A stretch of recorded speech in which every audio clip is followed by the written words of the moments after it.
Hey guys, it's Becky from thecookierookie.com, and today I'm here with a classic dessert recipe with a twist, skillet carrot cake. Anybody can make carrot cake in a cake pan, but how about a cast iron skillet? It's just as easy as the regular cake, has nice and crunchy edges, and just the most delicious flavor. Let's get started. We're going to start by sifting some flour through a fine mesh sieve. This just helps to get the clumps out, make things nice and even. I am not an accomplished baker. It is still pretty new to me, but this is one of those recipes that anybody can make, and it's just great for your holiday table or even for a birthday if somebody loves carrot cake. We're gonna start with baking powder, and we're gonna also put all of this through the sieve just to kind of reduce the clumping, like I said. Cinnamon, nutmeg, and ginger. You want a nice fall spiced carrot cake. This is the easy way to do that. We also want to add kosher salt. Kosher salt's a little bit bigger, so I didn't put that through the sieve because it might not fit. And then you want to give everything a nice little stir. Once you have your dry ingredients mixed together, we will set that aside for 1 minute. Next step is our wet ingredients. We're going to do eggs, oil, and sugar all mixed together. Give these a quick crack.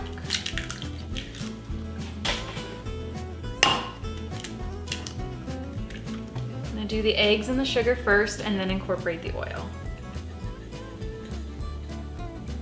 And you can use the same whisk. It's all going in the same place.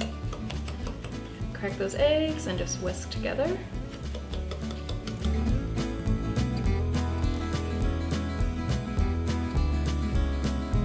Nice and smooth before we add in the oil. Let's whisk in the oil.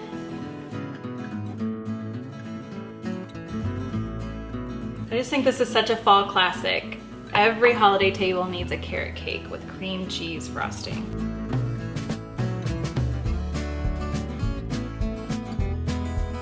Once that is pretty incorporated, we're going to mix it into the flour, and you don't want to stir this too much. You want to just incorporate it until no more flour is visible. This is similar to a muffin batter in that you don't want to stir it too much. Just want to get the flour coated in the oil. If it's over processed, it'll be tough. So we just want to do it until no more flour is visible.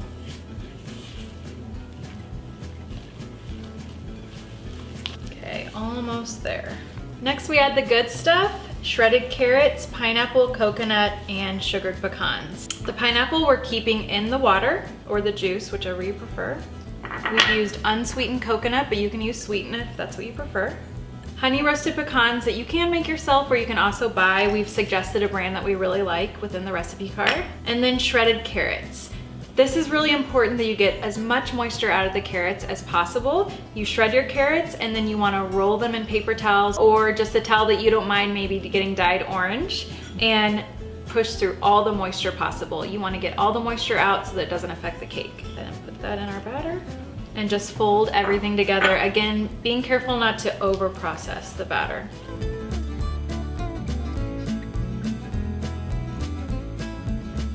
Okay, once your batter is finished, we're just going to pour it into a greased cast iron skillet and we'll be ready to cook.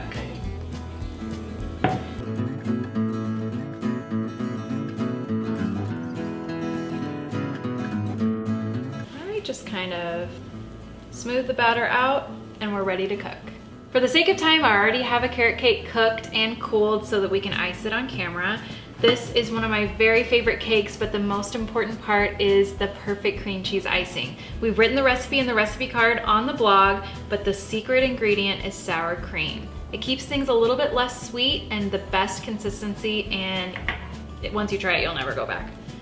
So just get a bunch on there. I've made about a double batch here so that we can make both the cakes iced to perfection. And then I like to top with some more honey roasted pecans as well.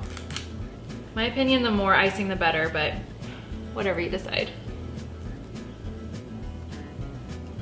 This is just such a nice special occasion cake, but also just a great dessert to have in the house. I love it refrigerated where the icing gets a little bit stiff and firm.